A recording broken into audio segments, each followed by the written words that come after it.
Quelques toutes petites indications, parce qu'évidemment ce qui est intéressant quand on essaye de comprendre ce qui se passe autour des femmes en politique et ensuite des représentations des femmes en politique, c'est aussi d'avoir un peu une idée de d'où ça vient et puis surtout des ratios ou en tout cas des équilibres ou des déséquilibres autour du processus électoral. Donc déjà deux éléments qui sont intéressants, c'est les femmes qui sont plus nombreuses à être inscrites, plus nombreuses que les hommes bien sûr, à être inscrites sur les listes électorales, plus nombreuses à aller voter. Et puis vous voyez le point intéressant qui est qu'effectivement il y a une centration, en tout cas en 2012, des électrices qui ont privilégié les deux principaux candidats. Et vous voyez d'ailleurs que dans le chiffre qui est intéressant, c'est celui de Marine Le Pen, avec un pourcentage, dans son volant d'électeurs, plus d'hommes que de femmes, et on reviendra justement sur ces questions de masculinité, de féminité ou de conformité à une norme politique et à une norme politique et de représentation. Alors, autres petits éléments, toujours sortis du travail de Catherine Achin et Sandrine Lévesque, avec en gros, évidemment, que produisent les dispositifs législatifs relatifs à la question de la parité, avec effectivement des effets de progression, et notamment quand il y a effectivement une obligation paritaire. Et donc, donc quelques chiffres intéressants. Le Parlement européen, les conseils régionaux, donc parité quasi réalisée dès 2004. Et vous voyez que les chiffres sont quand même assez intéressants. Là encore, sur les communes de plus de 3500 habitants, donc avec une proportion, une obligation paritaire, eh bien 48% de femmes, alors que dans les communes non soumises à l'obligation paritaire, évidemment, on a seulement 30% de femmes qui sont élues. Donc ce qui est intéressant là, c'est simplement pour resituer les choses, c'est le fait que, de signaler que quand il y a effectivement cette obligation paritaire, et notamment dans la constitution des listes, alors éventuellement on reviendra sur ce point, eh bien il y a un véritable effet de levier de la présence sur la présence des femmes dans les conseils. Encore des petites choses, alors quand même pour vous donner une petite indication, là où la loi n'est qu'incitative, et donc c'est notamment vrai pour les deux chambres législatives, vous voyez les chiffres qui sont beaucoup plus mauvais, on peut juste de cet adjectif, parce que qui pourrait être considéré comme normatif, il l'est effectivement, mais au regard d'une parité et d'une présence notamment des femmes plus nombreuses, par exemple dans les votantes, on voit bien que là il y a une petite question de travers dans la représentation du corps électoral, on va dire. Voilà. Donc le Sénat et l'Assemblée nationale avec des chiffres pas très bons, et puis les conseils départementaux avec effectivement, vous le voyez, là un chiffre qui, on peut le dire, est catastrophique, 13,8% de femmes seulement en 2014. Donc on voit que là où il y a quand même une obligation, il y a quand même des effets, même si ça ne résout rien évidemment de la représentation. Et pourquoi je vous ai mis ce chiffre-là aussi autour du Sénat et de l'Assemblée nationale, c'est que bien évidemment les deux chambres législatives sont quand même le lieu où, en gros, on peut, pour le dire très vite, de façon peut-être un petit peu cavalière, les femmes s'approchent d'un pouvoir qui commence à être reconnu comme un pouvoir important. Et évidemment, il y a tout ce niveau-là alors, ce qui est valable de façon paradoxale du coup pour les conseils départementaux, on dissertera de ça peut-être après, voilà, mais en tout cas pour le Sénat et l'Assemblée nationale, c'est intéressant. Alors, donc on en conclut de ça quelque chose qui est relatif à une bonne volonté paritaire, surtout quand c'est obligatoire, donc la bonne volonté est un petit peu forcée par l'obligation, et on le sait, les partis politiques préfèrent évidemment payer des amendes que réfléchir à cette question de la parité, notamment dans leurs candidats et candidates, parce que toute la question qui se pose, c'est effectivement la question des gens qui sont, des élus US qui sont installés et qui n'ont pas envie de se faire déloger par les femmes. Voilà, donc c'est un truc compliqué à régler pour les partis, d'où effectivement des chiffres, voilà. Donc une bonne volonté paritaire, mais petite citation pour doucher un petit peu les enthousiasmes, même si on en était un peu loin. Voilà, une petite citation extraite d'un entretien, donc toujours réalisé par mes collègues de sciences politiques, avec une élue EMP au Conseil de Paris, les Républicains, du coup, réélus en 2014. On n'est pas tout égal en politique, malheureusement. Si vous êtes un pot à tabac, vous ne partez pas avec les mêmes chances, avec les mêmes armes, que quand vous êtes à peu près mignonne. C'est triste à dire, car que vous pouvez être un pot à tabac extrêmement intelligent, mais les hommes politiques, ils recherchent aussi quand même un look. Ils sont contents quand ils sont accompagnés d'une jeune femme jolie. Voilà. Donc c'est une élue, UE, qui explique ça, et qui renvoie évidemment à quelque chose qui est de l'ordre de la construction des identités, et de la construction des identités qu'on qualifie d'identité stratégique dans un jeu politique. Bon, évidemment, elle est peut-être probablement bien placée pour déclarer ce qu'elle déclare, cette élue.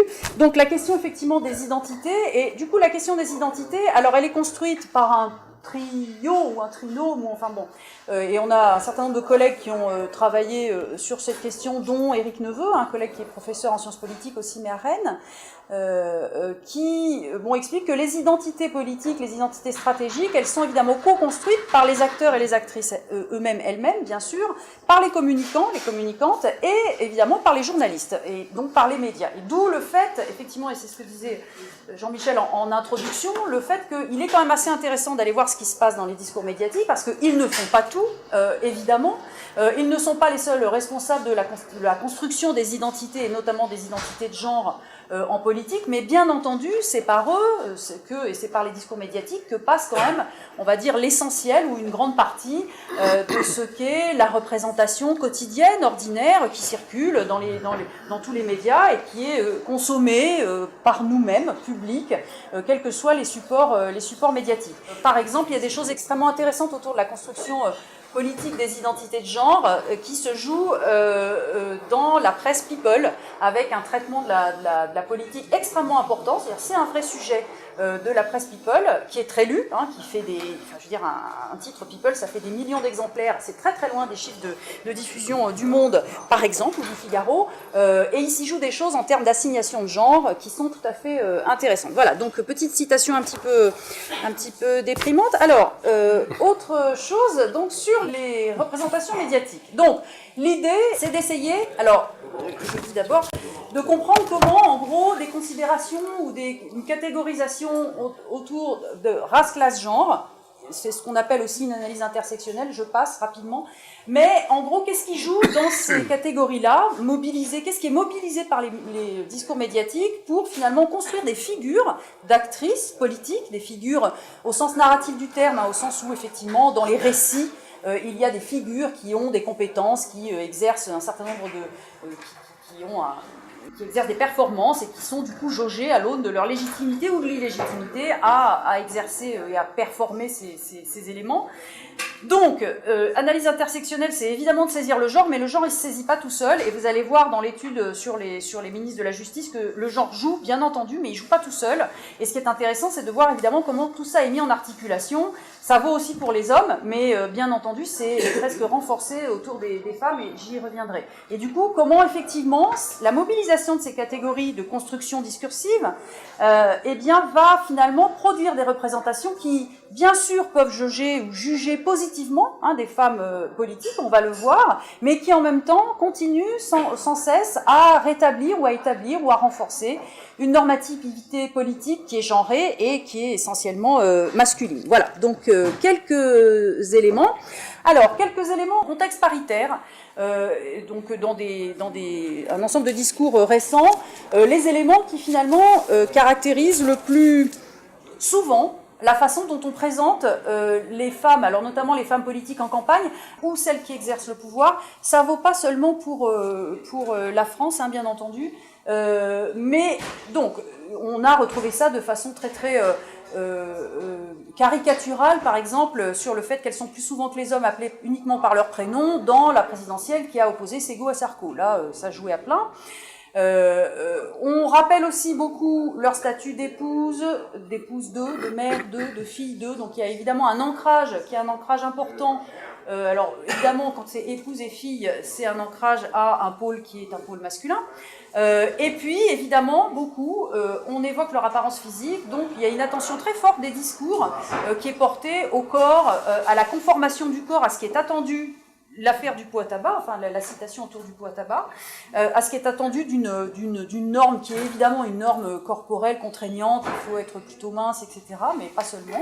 À l'existe, c'est en gros c'est un terme qui vient bien sûr de Bourdieu, mais ce sont des dispositions corporelles qui incorporent en gros une structure sociale et qui renvoient effectivement à une conformité, alors là pour le coup de classe par exemple, et qui renvoient à la coiffure, à la façon de se vêtir, et par exemple, et à la façon de parler, voilà.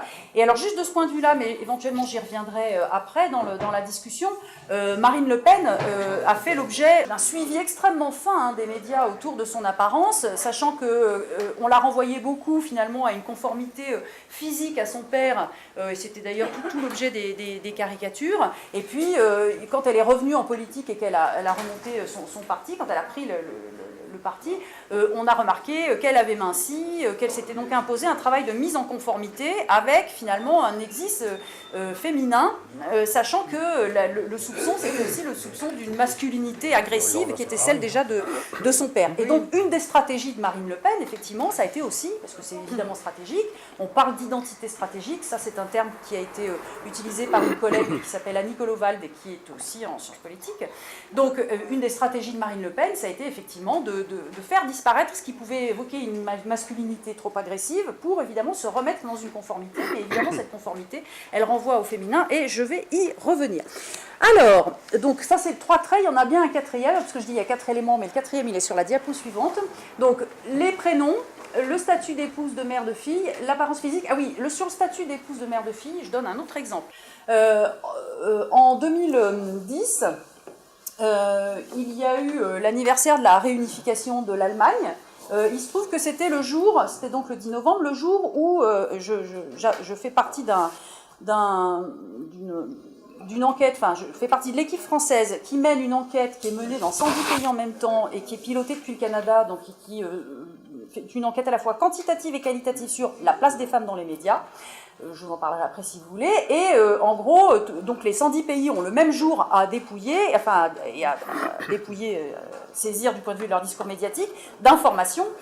Et il se trouve qu'en 2010, donc jour de cet anniversaire, donc on parlait beaucoup de l'Allemagne, on parlait beaucoup d'Angela Merkel, et il y avait des choses très intéressantes, alors que ce soit dans le Progrès, dans le Figaro, etc., où Angela Merkel, elle était en gros mobilisée comme effectivement un témoin, quelque chose qui était de l'ordre de l'intimité, de l'ordre effectivement de sa trajectoire de citoyenne d'ex-Allemagne de l'Est, alors que pour parler de politique, on interviewait Barack Obama et Nicolas Sarkozy, alors qu'elle est quand même chancelière du pays qui était concerné. Donc il y avait quand même là un truc assez intéressant en termes de décalage par rapport aux attentes, et donc on renvoyait effectivement à sa trajectoire personnelle, mais j'y reviendrai un petit peu plus souvent, un peu plus loin. Voilà, et puis effectivement la mise en scène publique de l'intimité, alors qui relève plus souvent effectivement des activités féminines, donc effectivement il y a quelque chose là qui est, enfin l'intimité des femmes politiques, alors c'est bien évidemment les photos avec les enfants, c'est un jeu des actrices, des femmes politiques, mais c'est évidemment bien sûr quelque chose qui dans les discours médiatiques renvoie effectivement là aussi à la désignation ou à la description ou à la mise en scène d'une conformité finalement à un rôle socialement important qui est le rôle de mère, épouse, entre autres. Voilà. Et puis, il y a la petite mention supplémentaire qui est le fait que, effectivement, les femmes politiques sont moins systématiquement invitées dans les médias, notamment quand il est question d'économie politique et, enfin, en gros, les grands sujets un peu lourds, un peu importants, on entend quand même plutôt des hommes. Les femmes, on les mobilise beaucoup, on va les mobiliser plus quand il est question soit de sciences, et encore, ça dépend lesquelles, mais évidemment, quand il est question plutôt des questions sociales, tout ce qui renvoie aux tâches du CARE, hein, comme les a définies notamment Sandra Logier. Donc, quand elles sont invitées, cela étant, le traitement médiatique fait l'objet des invariants que je viens de citer. Je renvoie là, juste là, mais on en reparlera éventuellement si vous voulez, au fait que dans les débats de la primaire, enfin le premier débat, vous avez sûrement vu ce sondage qui montrait que Nathalie Kosciusko-Morizet avait été beaucoup plus interrompue dans sa parole que ses rivaux masculins, mais alors ça se chiffrait du simple au triple, hein, donc voilà, des choses aussi. Voilà. Donc, pour essayer de saisir ça de façon un petit peu plus comment dirais-je, précise, petite étude menée, alors effectivement sur ces 4 ministres.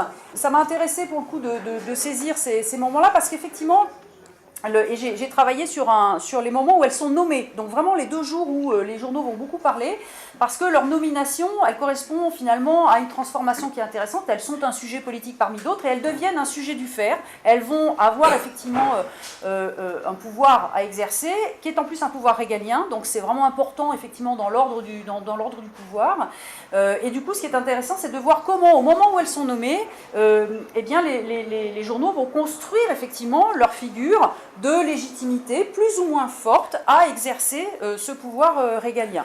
Alors, ce qu'il faut évidemment dire tout de suite, qui est un petit nota bene, ou une petite nuance, on va dire, c'est le fait que la nomination, c'est pas une légitimité élective, c'est pas tout à fait la même chose, et évidemment, on va voir que ça joue dans la construction des figures, et ça joue notamment pour Rachida Dati, parce que effectivement, quand elle a été nommée, elle n'avait jamais eu de fonction élective, et donc la nomination, c'est malgré tout le fait du prince.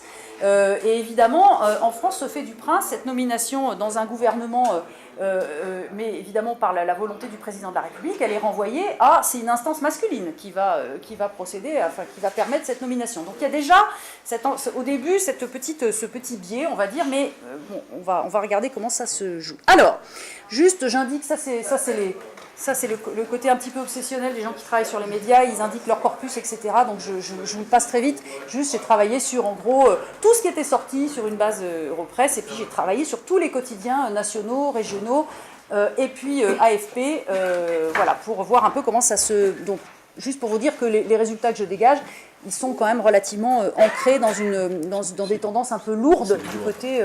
voilà. Je les ai pris, alors je ne les ai pas forcément tous pris, les régionaux, mais souvent c'est des reprises d'agences, et donc on retrouve effectivement la même dépêche dans tous les régionaux, donc ça ne sert à rien de l'avoir, même si effectivement elle est quand même présente dans le corpus. Voilà. Alors, Rachida Dati, petite chose intéressante. Donc effectivement, mai 2007, elle est... alors là, ça se voit pas très très bien, j'ai juste un tout petit peu foncé les éléments qui renvoient dans la catégorisation aux éléments de genre, mais en fait les 2 couleurs, c'est en gros, en vert plus clair, c'est ce qui renvoie aux catégories de race, sachant que je l'emploie avec des guillemets et que bien entendu j'essentialise pas, mais que c'est quand même une catégorie qui permet de comprendre ce qui se joue dans les discours, on en rediscutera si vous voulez.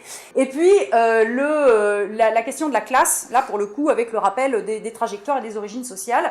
Et donc on voit effectivement des choses assez intéressantes autour de Rachida Dati, donc cette jeune femme qui avait été sortie de l'ombre du cabinet ministériel, donc c'est pas elle, c'est qu'on est venu la chercher. Et puis effectivement là, brune aux yeux sombres, aussi sombres que pétillants, donc on voit bien là qu'on a un exemple de discours, la brune aux yeux aussi sombres que pétillants, c'est tout à fait positif, on pourrait se dire, sauf qu'évidemment, on ne dira pas ça d'un ministre de la Justice, a priori. Je ne suis pas sûre qu'on ait dit ça de... Qu'est-ce qu'on a eu j'ai oublié. Voilà, Michel Mercier, bah oui, bien sûr. Voilà. Donc on a dit qu'il avait les yeux aussi bleus que pétillants, voilà, donc je ne suis pas complètement certaine.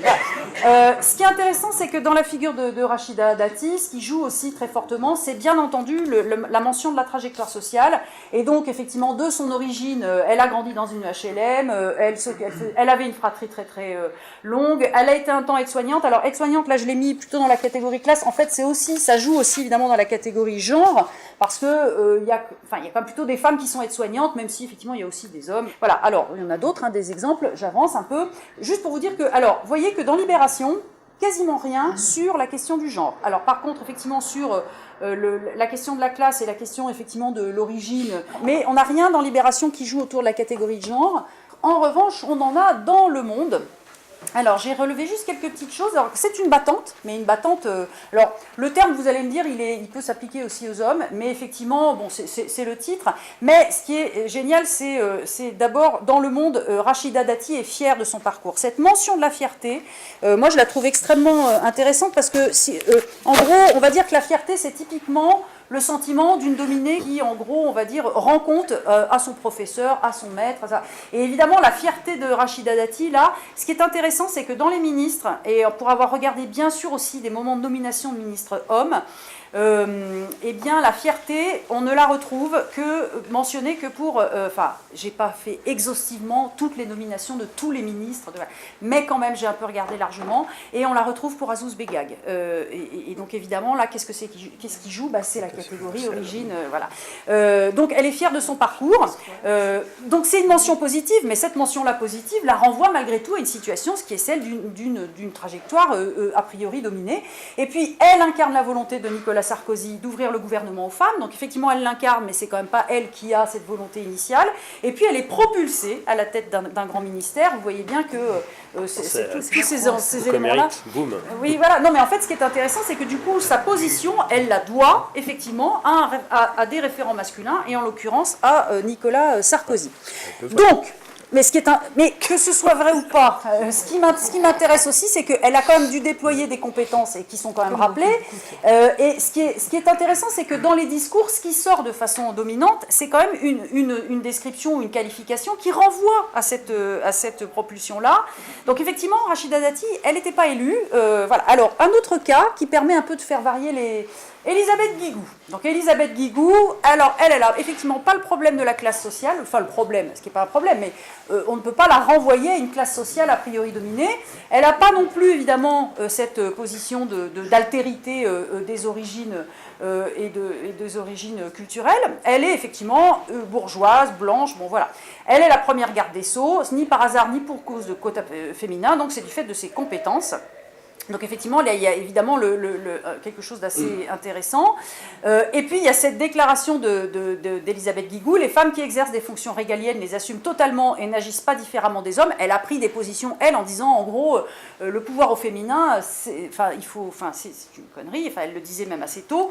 Et évidemment, quand on est à la tête d'un ministère, eh ben, on ne va pas agir différemment parce qu'on est une femme ou un homme. Donc elle a eu une position très très marquée de, effectivement, j'exercerai mon pouvoir comme un homme.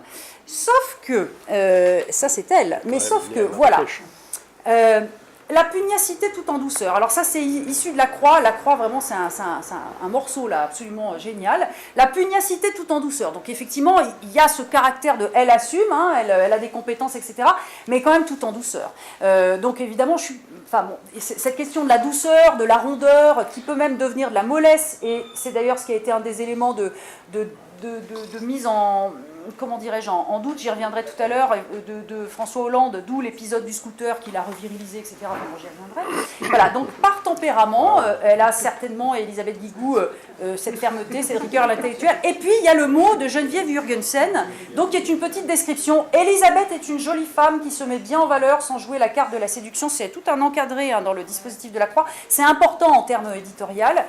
On peut lui en être reconnaissant, car rien n'est plus gênant que les femmes qui accèdent à d'importantes fonctions sans renoncer à minauder, exploitant l'arme des capacités propres en même temps que celle des chatteries d'autrefois, quand nul pouvoir n'était possible. Ben oui, sans emberlificoter la jambe masculine. C'est-à-dire que ce que dit Jurgensen, c'est elle dit en même temps, elle n'use pas de ses chatteries, de ses jeux de séduction, mais en même temps quand même c'est une jolie femme. Et alors ce qui est intéressant là, c'est que vraiment c'est la définition de la féminité bien tempérée, c'est-à-dire que quand même une féminité, effectivement Elisabeth Guigou est une belle femme, hein, mais voilà, mais ce qui m'intéresse, c'est dans la description ou dans le propos de Geneviève Jurgensen, c'est qu'en gros, d'abord, les discours des femmes ne sont pas moins genrés que les discours des hommes, donc ça, il faut oublier.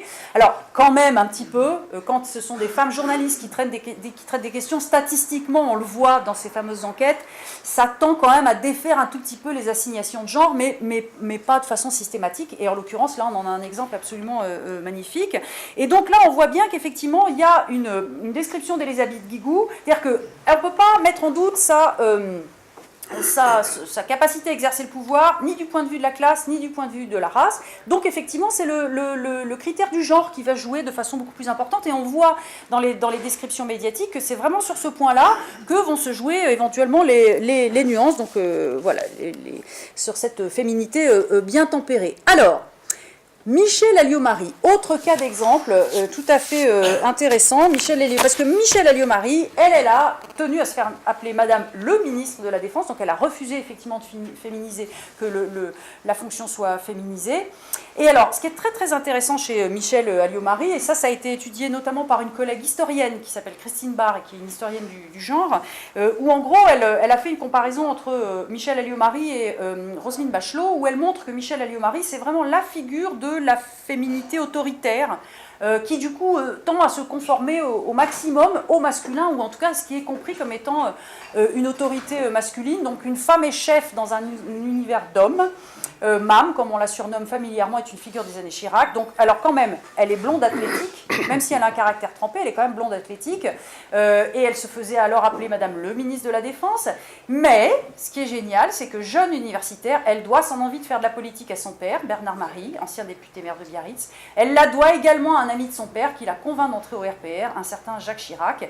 Et elle a su tirer profit des leçons prodiguées par son mentor. C'est-à-dire que Michèle Alliot-Marie, elle a beau être dans l'incarnation la plus masculinisée de l'autorité dans cette fonction-là, elle est quand même renvoyée à une trajectoire qui est celle d'un mentor, d'un ami de son père, de son père, voilà. Donc c'est vraiment très intéressant parce que s'il y avait une figure qui a priori pouvait donner le moins prise à ça, là quand même on le retrouve tout à fait, voilà. Donc alors quand même, Michèle Alliot-Marie, elle est jugée peu sûre. Le président de l'entourage du chef de l'État la juge fatigante. Alors, c'est probable qu'on dit ça aussi mais le terme fatigante, c'est vraiment, ça renvoie effectivement à la complainte ou aux criailleries féminines.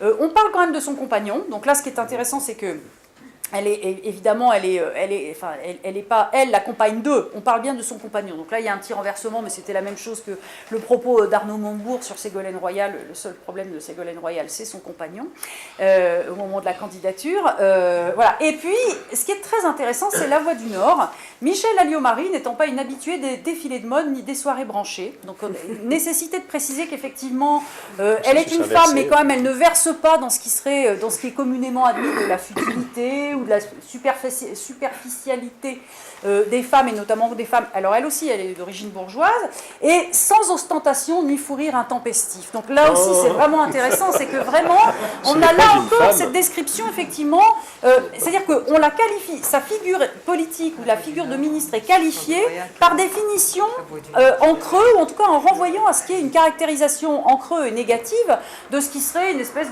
d'un contrôle, de non-contrôle féminin. Donc voilà. Donc, définition là, de la conformité politique, mais effectivement par le rappel de comportements qui sont supposés être féminins et qui sont évidemment délégitimés. Voilà.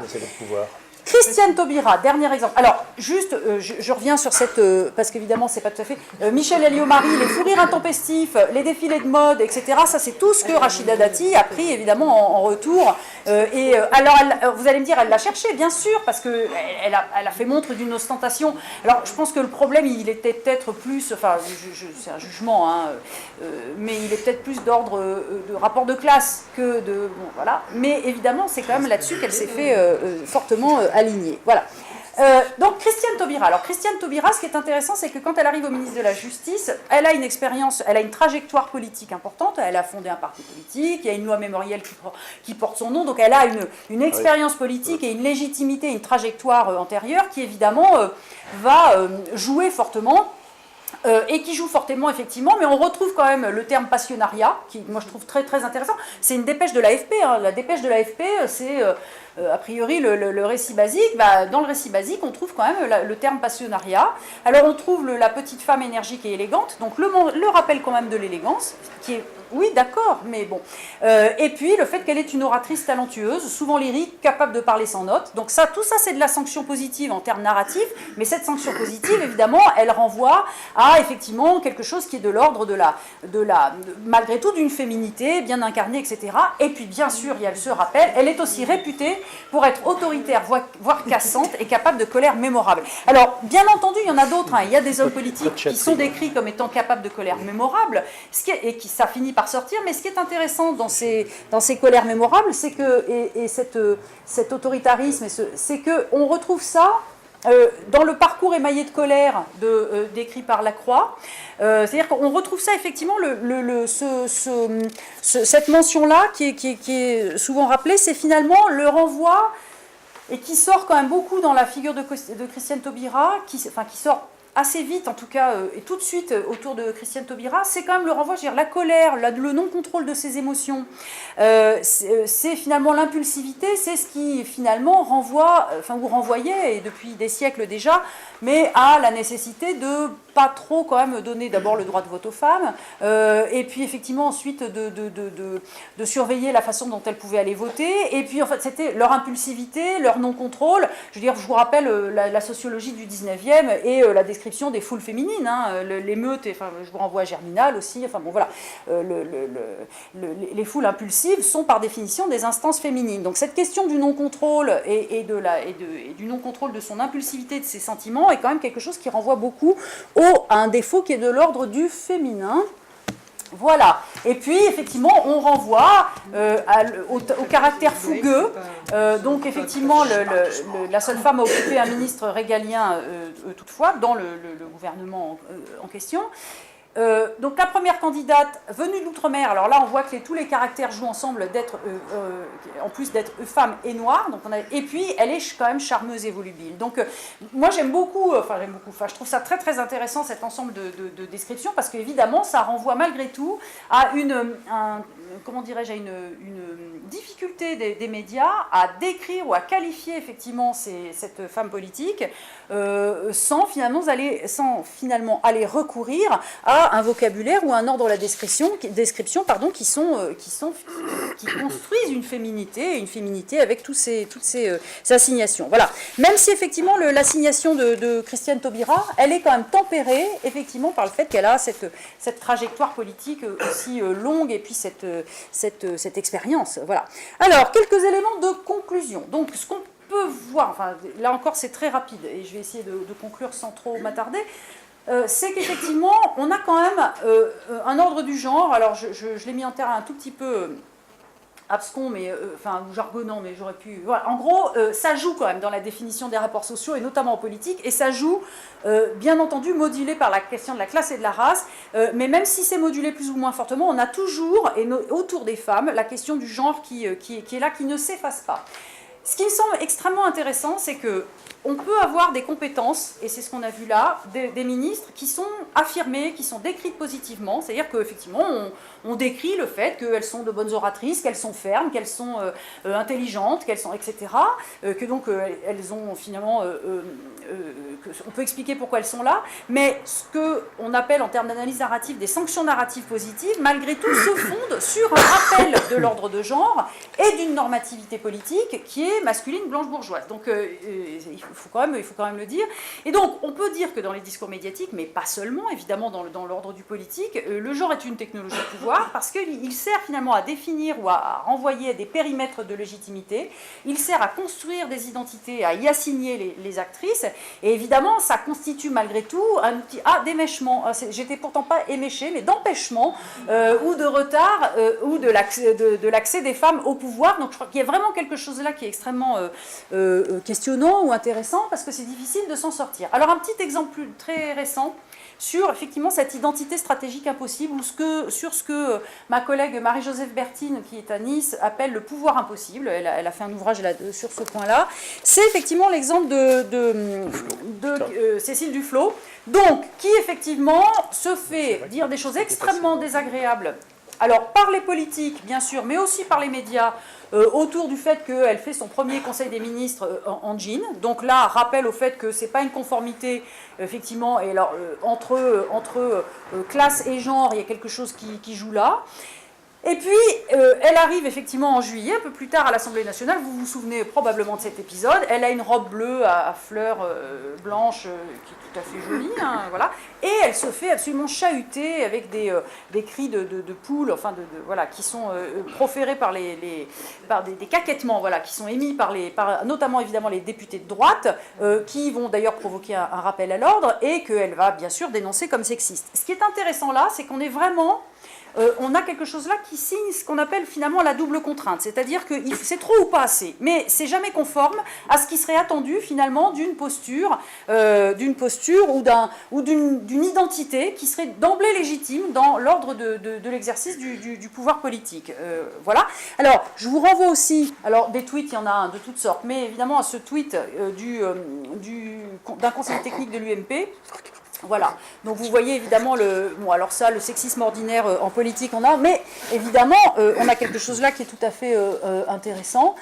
Cul de poule, regard bovin, voix de chef, culotte de cheval, la basse-cour c'est maintenant, donc évidemment on voit que ça renvoie d'abord effectivement à une animalité, et puis évidemment une attaque sur le physique, c'est-à-dire que l'existe ou la question de l'apparence joue bien sûr et joue dans les deux sens. Voilà, donc pour terminer, les femmes en politique. Alors, juste, je voudrais vous évoquer deux éléments que ma collègue Catherine Achin, qui est toujours en sciences politiques, a vraiment décrit de façon extrêmement intéressante. C'est que les femmes en politique, elles sont rentrées en politique, effectivement, alors sous l'impulsion, évidemment, des dispositifs visant à établir la parité, mais aussi sous la reprise ou la prise en main par ces femmes politiques-là de ressources, effectivement, qui étaient faire de la politique autrement, et c'était notamment toute la revendication du Caire. Et du coup, ça a provoqué ce que Catherine Achin, alors ça a provoqué dans les discours notamment et dans les représentations collectives, ce que Catherine Achin appelle le retournement du stigmate, c'est-à-dire que des ressources qui étaient comprises comme féminines, effectivement, cette attention à l'autre, sont devenues des ressources politiques. Donc, première étape. Et puis, première étape qui, du coup, a permis l'entrée des femmes correspondues. C'est pas que ça a permis, c'est vraiment un mécanisme co-construit. Sauf que quand les femmes s'approchent un peu plus près des postes importants dans l'autre du pouvoir, le stigmate fait ce que Catherine Achin appelle un salto, c'est-à-dire que ces fameuses ressources qui avaient été mobilisées deviennent le signe qu'en fait, l'exercice du pouvoir est impossible, et qu'il est impossible avec ces ressources politiques-là. Et donc, on est vraiment là dans quelque chose qui coince finalement les femmes dans un exercice ou du pouvoir, ou en tout cas qui signe un écart relativement, alors irréductible, je ne sais pas, mais entre les femmes et l'ordre du pouvoir, et en tout cas du pouvoir à l'échelle nationale. Et puis, on voit bien là, et j'en terminerai sur ce point, que l'identité des femmes en politique, eh ben, c'est une identité stratégique qui est loin d'être stabilisée. C'est-à-dire qu'effectivement, il y a toujours constamment des soupçons d'illégitimité, des soupçons d'incompétence, des soupçons d'écart à la norme infra ou supra, et qui font qu'il y a toujours quelque chose qui vient entacher à partir de l'ordre du genre. Voilà, donc évidemment, ça nous appelle ça nous invite à réfléchir à tout ça, et à réfléchir aussi au fait que, effectivement, peut-être la contrainte législative, finalement, elle fait changer les choses, mais elle ne fait pas complètement changer les représentations collectives. Voilà. Mais peut-être que s'il y a des politiques publiques un peu volontaristes, voilà. J'arrête là. Et je vous remercie. Merci. Merci.